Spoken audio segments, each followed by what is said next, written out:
Ushawaika hivi ukasikia mimi I'll just take away my life. Nitajiua, lakini sasa nikijiua huyu mtoto wangu nitaachia nani? So kitu nitafanya nitajiua na niue huyu mtoto. Because I don't want to leave my son behind akiteseka. Na mimi ninaona kama nimechoka. So badala ya nijiue nimwache akiteseka sisi wote. Si nijiue na nimuue. Shine with Njoki, Kamanja Kethi. He has taken away the pain, He has taken away the sorrows. Jehovah has taken away the pain, He has taken away the pain, He has taken away the sorrows. Jehovah has taken away the pain. Wow. Thank you so much. Shine with Njoki Kamanja Kethi. Msishangae kwani channel imebadilika. We are still in Shine with Njoki Kamanja Kethi, and today we have a story of a beautiful lady. We went to the same college, the Kenya Institute of Mass Communication, where giants are brought out, and I am so grateful that we could reconnect again. It's how many years? It's around 6 years since we last met. And I want to be so grateful because between all that duration, a testimony has been created out of her. So without much further ado, help me to welcome the one and only Gloria. How are you? Fine, thank you. Salama? Niko salama kabisa. Unaona vile tuko na hizi? Inabidi. Watu wa kichwa ndogo lazima tuboost. Lazima uboost usikae cartoon. So how are you? I'm very fine, I thank God. Yes. Wow. I want you to tell us your name, zile za ID. And how was life as you grew up as a young girl and where you come from? Yes. Okay, my name is Gloria Mugure. Artist name is Gloria Benz. But those are the names in the ID. Yeah. But when I was born, my mother gave me the name Mary. But during the time of my growing up, because of some challenges, I had to change the name from Mary to Gloria. So I've grown up being Mary up to Form 4 or Form 3. That's where I changed my name from Mary to Gloria because of some reasons. Yeah. Now, Mary has been born. Yes. In which county? I was born in Baringo County, in a place called Eldama Ravine, in a village called Makutano. So watu wa Makutano wanajua tu hiyo place imechapa vibaya sana. So now Gloria, Mary has been born in Baringo, pale Makutano. As you are growing up, you are the last born. I'm the last born, yes. As a last born, what kind of challenges did you have to go through? Because for you to come to a point of even changing your name to Gloria, there must be a story. Which is that story? Okay, I would say I was born, there is something we called Gushokyo in Kikuyu. So I was born like a replacement, that is. I was born after somebody else was born and she died. So to replace that person, you being born and you're given the name of that person. I think let me explain to our viewer. Yes. In the Kikuyu culture, I don't know whether it still happens even now. If somebody called Njoki was born and then my mom lost her, the next girl she gives birth to is still going to be Njoki. It's like you're replacing the one that has gone. Yes. Yes. So that is my case. There was a sister. Actually, she was the firstborn in our family. She's named after my dad's mother. So she was the firstborn of that family. And she died when she was in Form 2. And so my mother gave birth to me. And she just gave me the names that lady had. That is Mary Mugure. And during my growing up, my father died when I was young. I was 3 years. I had not even joined school. So my father died. So I've been brought up by my mother alone and my brothers. I had 7 brothers and sisters, 4 brothers and 3 sisters. Now plus me, we were 8. So during my growing up, there were some challenges. I used to be sick. I would fall sick, faint, I would say collapse. Ile situation hata ujielewi uko wapi. Ile situation hata watu wana give up na wewe wanasema huyu ni kama ameenda tu hayuko. So my sisters, kuna my sisters, 2 of my sisters wenye tunafuatana, tumeachana like 2 years. So tulisoma na wao primary school. So they walikuwa na hard time kunichukua kutoka shule, kunipeleka nyumbani, nimeenda shule nimefaint. So wao ndo watanichukua wanipeleke nyumbani. So hata hawaku concentrate sana na masomo yao, cause hata wao huwa wanasema angekaa tu darasa hivi, anafikiria mtoto wao amefaint. Ama akiona teacher amekuja anajua tu mtoto wao amefaint. Na unajua this fainting, you're not even sure whether you're going to wake up. So ilifika mahali hata shule, I remember in my uniform, I used to wear a sweater imewekwa a red bandage here, danger. Yani usisumbue huyo mtoto, ata faint tu, na unajua anaweza faint akwe na zake ajiendee, so wewe ndo utabeba huo mzigo. So throughout my primary school niliishi kuvaa hiyo sweater imeandikwa danger. So I grew up na hizo mashida, nikasoma primary school, nikamaliza. I later joined Eldama Ravine Girls. It was the best school in Eldama Ravine. It was a district school. Is it district? It was provincial. So I went to Eldama Ravine Girls, but still hiyo mashida ya ugonjwa ilikuaga tu. So nikakuwa nagonjeka on and off, shule on and off, mara shule sikuli hii, mtu wa special diet, mnasumbuana na walimu, maji moto asubuhi, maziwa. Yani my mom alipitia mashida nyingi sana, even kuni bring up na kunisomesha. So when I was in Form 4, I became serious, not in Form 4, in Form 3. Nikakuwa seriously sick. Na nikakuwa admitted in one hospital. It was a missionary hospital called Mercy Hospital. So I was admitted there. Na nikakaa sana hospitali. And now my sister, there is an elder sister of mine, mwenye tumeachana na umbali sana. And she was so much spiritual in spirit. So she would pray, she would even tell me there is something wrong about you. According to her gazing, or according to what she thought after her prayers, I think she felt that this name is the problem. Because when you are born, you die, you're born again, alafu mashida zinakufuata, kuna vile una interpret it's like this name haitaki hii boma. The Bible says there is no connection between the dead and the living. So my sister could say there was a problem here, and I think mom made a mistake of giving you the same names zenye zilimkataa. So we have to change this name. So that time when I came out of hospital, my sister, she was living in Athi River. She came from Athi River to Mercy Girls, akanipata shule. I remember tukakaa mahali kama hivi tumekaa na wewe, and we had a lengthy conversation na yeye. And she could now explain to me. My mother, my grandmother, now the one that I'm named after, they were not in very good relationship. They were so not. So the mother-in-law to your mother? Yeah, mother-in-law to my mom. They were not in very good relationship. So my sister could think, this connection ndo inafanya hata unakuwa mgonjwa. So to change this, na huyu mwingine alikufa akiwa Form 2. So my sister had that fear of this thing might come back again, na iniue tena. So akasema, and because we have seen the light, we know there is changing of covenants. Kama kuna kitu mbaya ilikuwa katikati yako na hiyo jina, we can cut it off. And to mark, covenant inakuanga na signs. And to make this covenant become a new one, we need to change this name. Of course there is a sacrifice we made. That is, si sacrifice ya mbuzi na ng'ombe, ni kutoa sadaka ile ya kupeleka kanisa, ile ya kusema this girl, we are cutting this connection off. We don't want this girl to suffer again. So that's when I changed my name. Na tukaulizana, which name are you going to use? Hata my mom didn't know tunapanga kubadilisha jina. Mamangu hakujua kabisa. So my sister suggested that I called myself Gloria. We don't want this Mary again. We want Gloria. Why? Because we want now to see the glory of God. We've seen death.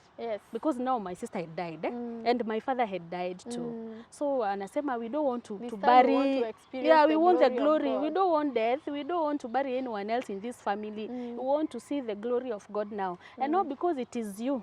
It is the glory, we want that glory to be manifested in you. And now you're going to carry that name Gloria. And that's when I changed my name now from Mary to Gloria. Lakini sasa wale wenye tumegrow nao kule Eldama Ravine, unajua sasa wamegrow wakinijua kama Mary. So it was hard for them to change from Mary to Gloria. So hii Gloria ili apply tu kwa ID, na wenye sasa nilienda kama nyinyi sasa wale tulikutana Kenya Mase. Sasa wao ndo wananijua Gloria. Na sasa wenye tumeinteract na wao after I change later, after I change the name. But kule nyumbani, even my mom, my brothers, they call me Mary. But now in my ID, my identity is Gloria. That name ni ile tu, ni jina tu ulipewa ya kugrow, but now it is not my name. And I believe it is not my name because when we change that name from Mary to Gloria, things changed. You stopped being sick again. Hiyo ugonjwa ilisha. Wow. Hiyo ugonjwa ati so those things are true. They are very true. They are very true. There are people who say, oh, culture, nini. I think culture, in as much as we want to ignore it, I think kuna mahali tu ina apply. Wow. You cannot ignore it. Wow. So now umemaliza form 4. Yeah. Kumaliza form 4, jana akaangalia hivi akasema, hii ndio siku hizo wanaita mali safi. Hot cake. Wanasema mali safi, hot cake. Hot cake. Unajua sisi tukigrow tulikuwa tunaitwa hot cake. Okay, sasa hii ni mali safi. Ime change from hot cake to mali safi. So kijana akakuja pale akafall in love. Akafall in love na mimi. So that was in 2007. I did my KCSE in 2007. Na tukiwa kule Baringo kukawa na crashes. Yeah. So my mom alikuwa na piece of land in Nakuru. So we moved from Baringo to Nakuru. Kufika hivi Nakuru, nimetoka tu high school. I think I was 18, If I was not 18, anakuanga ameiva wewe. Sijui ni nini nakuanga ukimaliza high school. Si umemaliza shule. Hips ndio hizo. Unajua hata mtu tunasemanga tumemaliza shule. Hata hujui sasa ndio unaanza maisha. So nimemaliza shule hivi, tumetoka Baringo, tumekuja Nakuru. We've just settled. So kwa zile harakati za kusettle, tunajenga kwetu. Hiyo harakati ya tunasettle, tunajenga. So I met one guy. The guy was good looking. Unajua wakati huo wewe ni mjinga, unaangalia sura. Uangalie huku juu kuna nini. So the guy was just good looking, appealing, ule tu jamaa unataka tu uonekane na yeye, unaona jamaa wangu ni huyu. So tukajuana na jamaa, tukaingiana hivi urafiki, we dated but hatukudate for long. It was just like two months. In the end of second month akaamua kukagua gwaride. Nikukagua bali kusoma BBI. Iko sawa saa. Yeah, so that is in the end of 2 months. I conceived. And you know I'm the last born. Yeah.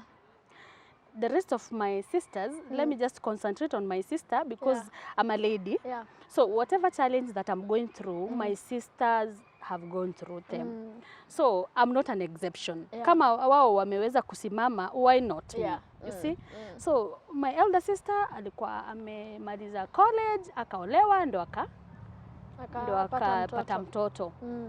Wale wengine wawili tunafuatana the same case. But mimi I'm 18, So nimeshikana na mjamaa, nimeshika mimba. Now you can imagine even breaking the news. Nimekuwa special case sasa. Wewe mambo yako inakuwa. Na unajua tu ni special because I've been special tangu nizaliwe. Even my upbringing ni special. So hapa ndo sasa imekuwa more special. So I conceived. It was very hard. And there was nobody that I could break the news to. Not my mom. My mom ni wale wazazi wa kitambo, they are tough. And you know my mom aliachwa na my dad akiwa young pia.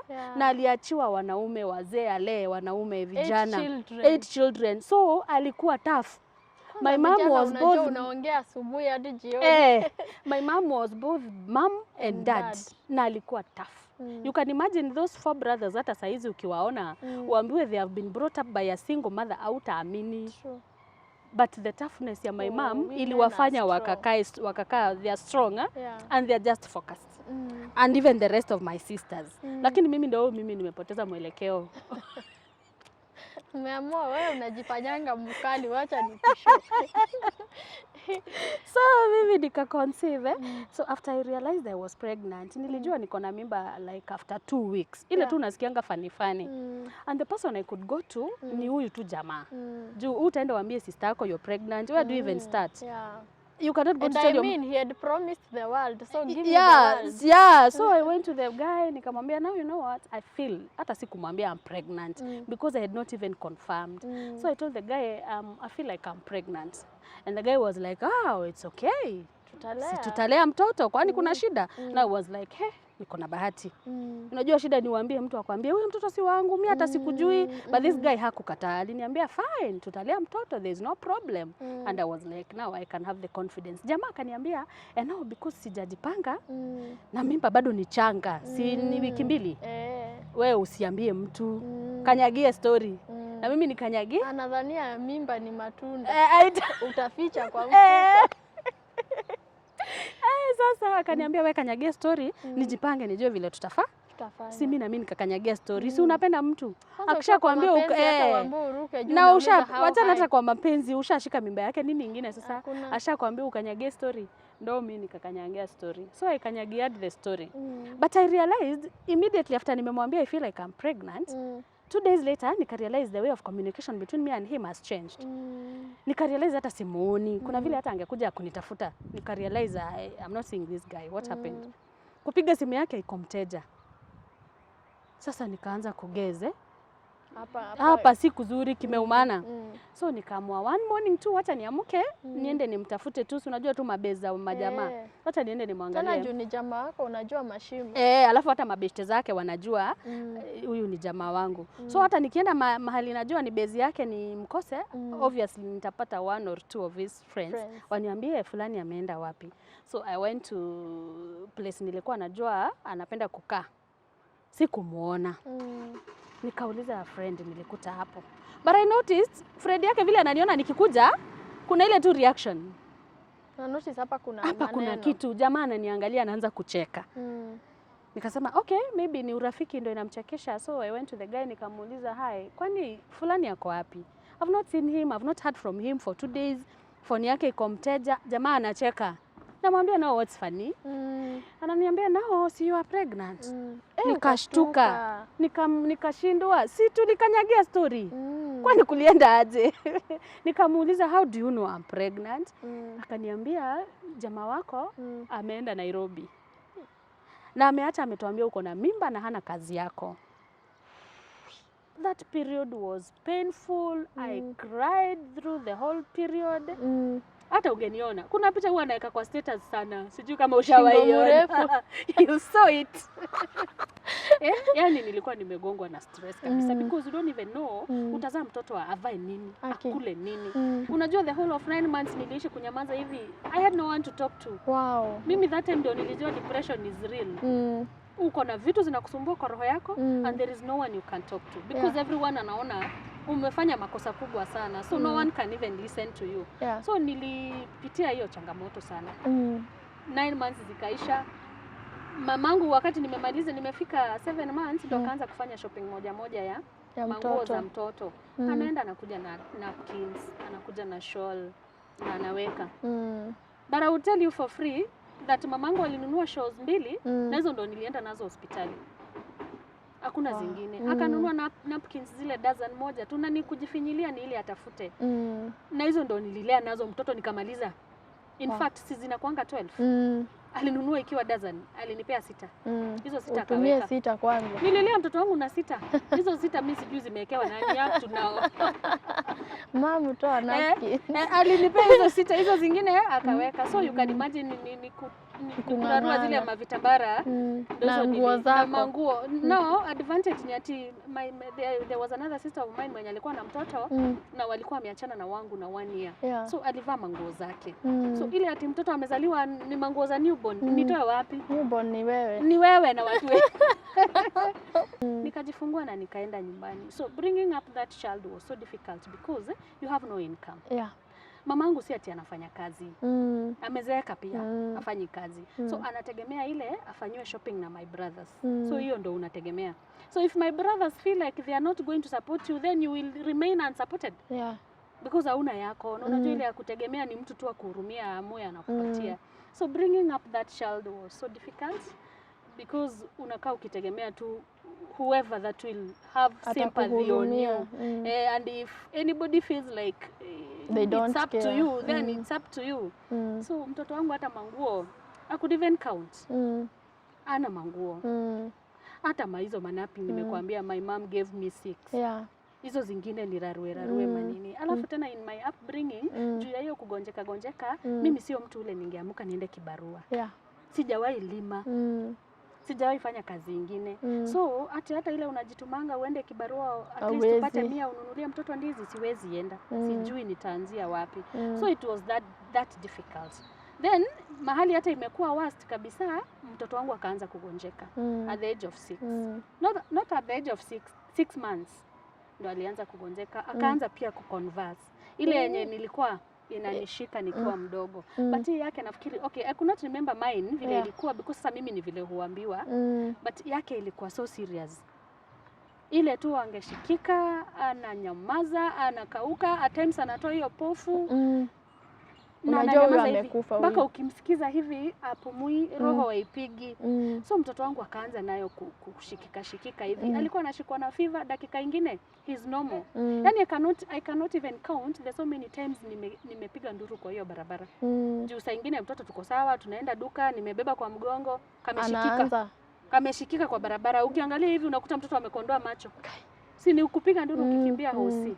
So it was very difficult. Na huyo mtoto alikuwa anagonjeka na saizi na this time baba ya mtoto alikuja after nimejifungua 2 weeks after nimejifungua ndo alikuja. Lakini hakuja, unajua kuna kukuja ile official. Of course hata angekuja na niambia I'm sorry I had to go mute ndo nijipange because we were expecting this. Hakuja niambie hivyo. Alikuja asimame huko kwa gate atumane nimpelekea mtoto aone. And I was like unanibeba aje seriously? If you are a gentleman na umejua nimejifungua na unajua uone mtoto wako hata ingia useme huyo mtoto ni wangu na nilihave kwenda chini ya maji juu ya hii na hii but now I'm back and I want to support this child. But he didn't do that. Alikuja na amekaa huko kwa gate anatumana. So mimi nimbebe mtoto wa wiki 2 nimpeleke kwa barabara aone. So me I could not stomach that. Na after hapo tukaachana hivyo. Hakuja tena. Hata kama aliwahi kuja of course huko ndo kwao nyumbani. Na hiyo ndio ilimtoa nyumbani by the way. Juu before ni hakuwahi toka. So after nimepata mimba ndo ameenda. So alikuwa anakuja tu nyumbani kutembea. So hata angekuja nilikuwa tunaambiwa fulani alikuwa huku. So angekaribia hizo area zetu juu alikuja first time nikamuonyesha I have no business with you. But maybe nilikuwa na hiyo room for negotiation because of course utatolea wapi mtoto baba yake? Hakuna kwingine. He is still the father, you know. So there was that room for negotiation but he did not know the way to approach it. So at 6 months mtoto wangu akiwa 6 months huyu wakati anaanza kugonjeka nimepeleka mtoto hospitali ninakuta msichana mwingine ako na katoto na huyu msichana ni kama ananijua. So this lady looks at me na anajaribu kama mtu anakumoka anakuchekelea na shindo msichana ni nini? Na simjui mimi unaona sasa sisi ndio tumemove from Ravina tujakaa hiyo place so simjui vizuri. So later ndo naambiwa unajua msichana fulani na fulani ako na mtoto wa baba huyu wako. Nikashanga Father Abraham. Father Abraham wa mtaa. Sasa ndio nikaanza kufeel the gaps. Kumbe ndo maana anaendanga usi na kutana na huyu anaanza kubehave funny. Na yeye amepeleka mtoto wake clinic. The age difference between my son and that daughter is 4 months. Yeah, it's 4 months. So tulikuwa tunaenda clinic pamoja. No, a friend ndo aliniambia baba ya mtoto wako ndo baba ya huyu and I was like, guy 4 months. Kwa hivyo ukiwa na ball by the time ulikuwa unagonga 4 months akaeka huyu mwingine. You see that time that I told what I came to learn later when I told him that I'm pregnant, si alitoka kaenda. In fact nilimwambia leo akatoka kesho. Alienda na huyu msichana. Because huyu msichana we are neighbors by the way. Kwetu na kwao si mbali. So alitoka in the village akibeba huyu msichana wakaja naye huko Nairobi. So unaona hiyo period ya hata hiyo difference ya age ya mtoto wangu walienda na yeye. Na yeye akapata mimba akakuja kuzalia kwao. So huyu msichana alikuwa ananijua na alikuwa anajua nimeachwa nikiwa na mimba. So she could mock me and she was thinking mimi ndio niko sawa at least mimi ameamua kulea na kunioa. Alafu tena unajua wewe mimi nilibebwa Nairobi wewe ulizimiwa simu ukaachwa. So she could mock me and nina feel this is wrong. So hata kama nilikuwa na room for negotiation with that guy ilikufia hapo. Of course nilifeel hurt, nika feel desperate, nikaona like now where do I even start? Hii life yangu mimi I'm just 19. So the way things are inakaa sasa mimi am a single maisha yangu imeisha hivyo. Mimi sasa nimeitwa single mother at 19. It was so difficult but anyway. God is good. So now umepata mtoto, a very handsome boy. Na ameanza kukusumbua kabisa because I remember when we were in college at some point I would see you coming with the baby and I'm wondering kwa nini unakuja na mtoi shule. So what was the reason for you even at some time kuleta mtoi because you told me the problem really escalated. Alianza kugonjeka akiwa 6 months. Hiyo kushikika, I don't know what they call it. Convulsion. Yeah, that one. Alianza convulse akiwa 6 months. Na ikaendelea tu. Yani mwezi ungeisha. Yani atungelala. Unaona ile unalalanga unaamka kuangalia kama mtoto alikufa. That was my life. Mpaka nikaambia my mom, if this is parenthood, sitaki mtoto mwingine basi. I don't want to go through that pain. You can imagine unaona huyu mtoto akikufa. Hata ukaona kumbe mamangu alikuwa na stressika hivi nikiwa mgonjwa. Hata Mungu alitaka nijue it was stress kuona mtoto wako akigonjeka hivi. So one time my child aka convulse tukiwa kwa barabara tunaenda shop majioni akashikika. Tulikuwa na my friend. So nimebeba mtoto mgongo hivi na shuka. Nikasikia mtoto amelegea hivi. Kuangalia nyuma nikapata kamekauka kabisa. So nikakatoa nikaingia kwa jirani hapo. Nilikuwa nimeambiwa akishikika hivyo nina apply vitunguu na chumvi kwa mapavu huko. Unasugua. So nikaingia kwa jirani. Sasa hizo nimepiga nduru. Hiyo village yote ilinijua nduru, hata nduru ingepigwa walikuwa wanasema ni Mary. Ni mtoto wa Mary amefaint. Ni mtoto wa Mary amefaint. So akashikika. Nikaingia kwa jirani. Nikamwambia simu nipatie chumvi. So I'm in panic. Sijui kama huyu mtoto hata ataamuka because hata anakaa kama ni kama ashakufa. Nisaidie chumvi. Wakanipatia chumvi na mafuta. I remember walinipea ile sachet. Unakumbuka ile chumvi kubwa ya 12 shillings? Size sijui ina cost how much. But by then ilikuwa 12 because ilikuwa ile kubwa. Wakanipea hiyo chumvi, nafikiri walikuwa wametoa kwa duka. I applied na vitunguu. Mtoto wangu akakataa kuamka. Wakanyamaza. Wamama wakagadha juu. I'm doing that nikiscream. Wamama wakagadha. Wakaangalia mtoto. Mama mmoja akaenda nimwambie Mama Mary mtoto amekufa. Na watu wakaendea madhe. Juu nilikuwa nimetoka home naenda duka wakamuendea. So mimi nikasikia wamesema mtoto wangu amekufa. Nikatoka hivi kwa barabara nikajiendea nikamwambia Mungu, niachie mtoto alafu umuue. Kwani what is this? Kamenyamaza tu, hata katingiki, kametoa pofu, kamekojoa na kamekauka. So in the process mamangu ameambiwa kuja kwa mama fulani. Anauliza mmeniitia nini? Goge my son is called Goge. Goge ameanguka. Na kwani kama ni mtoto ameanguka si mngeniletea? Kwa nini mnaniita? Kama amekufa mniambie amekufa. Anamwambia Mama Mary wewe kuja uangalie tu. So kuna jamaa alikuwa anapita hivi na bike ako tu zake. Akakuta nimedespair tu niko kwa barabara nimelia tu nasema tu yani amekufa. Yani sina mtoto. Jamaa akaniambia what's the problem? Nikamwambia, akaingia kwa jirani akapata mtoto wangu ameshikwa na wamama hivi na amefariki tu. He's not even breathing. Hata amekauka, unajua ile kukauka amekauka kabisa. So the guy I don't know what he did because I was not there. But akamsikiza akapata anapiga kwa umbali. Pulse yake iko but kwa umbali sana. Akampumulia ile resuscitation. Sijui alifanya for how long but kakaamuka. So kuamuka that was ilikuwa the worst experience yenye nilikuwa nayo. Juu hata after kameamuka ninaambiwa kuja unionyeshe mtoto, sina nguvu. Ninashinda huyu mtoto mlikuwa mnapeleka, sina nguvu kabisa. Nashindwa this child mlikuwa mnampeleka mochari. Mnaniambia aje ninyonyeshe na nyinyi wenyewe ndio mmesema amekufa. But now we told my sister was a nurse, nimekuambia. Tukamwambia that experience was just horrible. Yani hiyo ni siku yenye hata tungempeleka mochari. My sister akatuambia do you know kuna watu wanapeleka mochari hivyo hawajakufa because if that guy never came tungepeleka huyo mtoto mochari. So that guy just came, he saved that life. So my sister akasema nao mahali hizi mambo zimefika, bring that child I see him. So the following morning tukampeleka hospitali nyingine Huruma, sikumbuki ilikuwa inaitwaje. But tukampeleka Huruma akatibiwa akapewa dawa and sasa tukakuwa na appointment ya kuja clinic every month. So ndo maana nilikuwa nakuja na mtoto. Nilikuwa namuendea nyumbani, nikuje nimpeleke clinic na nimrudishe. So wakati nimempeleka clinic, singetoka clinic na nifike Nakuru. So I had to come shule kwanza, nilale shule, ndo niamke nimpeleke nyumbani. So that was the reason nilikuwa nakuja naye shule. But alipona after 5 years. Of course alikuja hiyo clinic for 3 years because alianza akiwa na miaka 2. You can imagine from 6 months up to miaka 2 bado tulikuwa tuna survive na hiyo wana converse anapona nini. At 2 years ndo sister yangu alimchukua kwa hospitali. So after hapo now tukaanza clinic. 3 years, mwaka wa 2, wa 3, wa 4 na wa 5 tukaenda clinic. hadi akapona. Wow. So saizi yuko sawa kabisa. Na hata huwezi sema ni yeye. Wow. Sasa umesoma pale college, umegraduate in 2014 because I remember I graduated before you. Sasa kuna watu wanaanza kufanya hapa hesabu niko na miaka ngapi? Yeah, you were ahead of me na mwaka moja. So tumegraduate pale, now you have to face life. To face life, eh? Because you know, you are told we have given you the strength to go and face life. Hii strength wanatupeanga bila haikuangi. Hakina haikuangi, lakini hustle tu my friend. Sasa umetoka shule.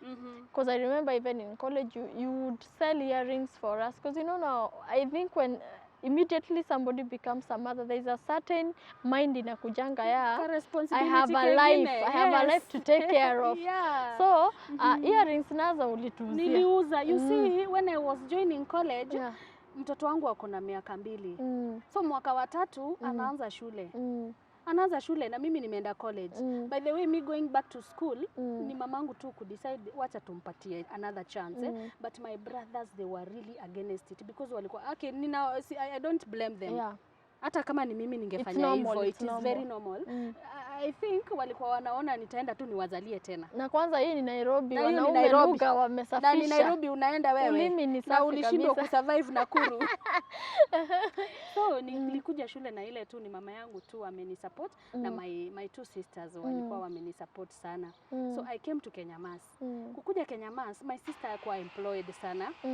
Na yule mwingine naye alikuwa na kliniki yake yenye pia haikuwa imepick up vizuri. So hautasema ati atani sustain madhe na mtoto wangu ndo huyo anasoma na watoto wake. So it was so difficult. So mimi nimesoma first year ikakuwa ngumu. Second year ndo huyu mtoto wangu anaingia shule. Anaingia sasa baby class. Baby class tulikuwa tunalipa 700. Lakini iko wapi? Hakuna. Mimi ndio niko shule nitoe wapi? So hiyo 700 ni mamangu atoe. Na mamangu akanitolea na mtoto akaingia shule. But in my mind I could feel hata mtoto wangu anahitaji kuvaa. Ile pocket money. As a mother I need to play a role. So nika feel I need to do something. Na hii something yenye nitafanya ni gani? Nilizunguka universities by the way nikiuza earrings. Mpaka ikafika mahali sistangu akafungua shop town ya earrings. Na hizi to decoration nilienda nikipanua nikaanza kuuza panties, bras, sijui nini tu vitu tu fani tu wasichana tu wenye unajua wasichana watachukua tu. So when we finished Kenya Mass, nikaenda kwa my sister, she was living in Athi River, nikaenda tukakaa naye, nikapata internship Hope FM. Nikafanya Hope.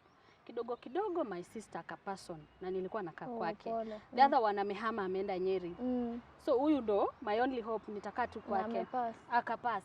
So after she was buried, tukakaa kwake to me and her son. Tukakaa kwake juu hata son wake tuko age mates. Tuligraduate the same time. So tukakaa huko. Yeye ana hustle atafute kazi, mimi ndo huyu ninaenda Hope FM. But it was so difficult because hata fare ninatoa wapi. The only advantage was tulikuwa tunakaa kwa boma yake. So hatukuwa tunalipa rent. So the struggle was kupata hata sio food. Unajua food utapigia madhe nitumie 100 ama niende nyumbani nikuje na mahindi tusiage, you know, kupata tafea ya kutoka nini Athi River to Hope FM. Kukaa nyumbani nikakaa 1 month. I think the women rep realized she's not now seeing me kwa field. Na hata zile masimu nilikuwa nampigia kurekod au sipigi tena. So one day I remember tena pia hiyo that time I was so down. I remember nilikuwa nimelia usiku yote nikiambia Mungu, what do I do? Ushawaika hivi ukasikia mimi I'll just take away my life. Nitajiua, lakini sasa nikijiua huyu mtoto wangu nitaachia nani? So kitu nitafanya nitajiua na niue huyu mtoto. Because I don't want to leave my son behind akiteseka. Na mimi ninaona kama nimechoka. So badala ya nijiue nimwache akiteseka sisi wote. Si nijiue na nimuue. So wakati nina contemplate about nijiue, nifanye nini, niende wapi? That night I remember I prayed. Nikaambia Mungu tafadhali tu, si unatumiaga watu malaika. Si unitumie tu mmoja si unitumie tu mmoja. Sasa wakati ninaomba hiyo ndo and I gave conditions I remember. Nikaambia Mungu, I want you to connect me to somebody. Na huyo mtu leo asilale. Alale akinifikiria tu. Ana kesho anitafute. Na huyo mtu asikuwe mwanaume. because mwanaume mwingine atakusaidia with conditions. Aanze kuniambia hapa mambo ya kulipa. Nikaambia mimi Mungu uniconnect na mama mwenye anajua there is a pain in bringing up a child. You don't have to exploit me for you to give me a position. Yani akuje tu ule mtu free will anataka mtu akumfanyia kazi, si mtu wa kuexploit. So that was the prayer. Now that night I remember niliomba and I got an inspiration ya song. Yes, there is my first song yenye inaitwa Kerero. You know it. Hiyo siku ndo nilimba hiyo wimbo Kerero. Na nikaomba ushawahi omba alafu ka feel now I'm fulfilled. Now nimeongea na the right person na nimemwambia what I want. So that was the feeling. The following day umeamuka, unajua tu hustle za Geshaki wewe. You wake up in the morning, kwetu kwanza kulikuwa na shida ya maji, uende ukatafute maji, utoke kutafuta maji, ufue, kazi ya nyumbani, alafu niende nikalishe ng'ombe. So nimefanya hivyo yote, nimerudi jioni, niende kuna zile magugu tunatoleaga ng'ombe, niende nikatolee. Saa zile najitayarisha kuenda kutoa. Hata sina haja na simu, hata ni nani ananipigianga simu, hakuna. Hauna customer. Sina customers kabisa.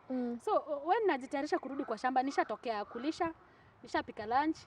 Sasa nataka kwenda kutoa hizo nini za kesho asubuhi za ng'ombe, ndio at least hata nioge nipumzike. Nasikia simu inaita. Kwenda kuangalia women rep. So the women rep akaniita kwa ofisi yake. I went asubuhi mapema sana. 8 ilinipata hapo kwa ofisi and we talked. Akaniambia no, with your course what can you do in this office? Nikamwambia of course office yako inahitaji mtu wa media. And now we talked. Akaniuliza how much do you want me to pay you if I give you that position here? Nikamwambia ma'am, I don't have anything. So if you give me anything I'll just take it. Niko na mtoto ninalea. And so as we talk ninasaidiwa kulea na my brothers and sister. Na sio vizuri sana. So whatever amount that you want to give me, please. Nitashukuru. Mimi nitashukuru. Akaniambia no, I'm very happy.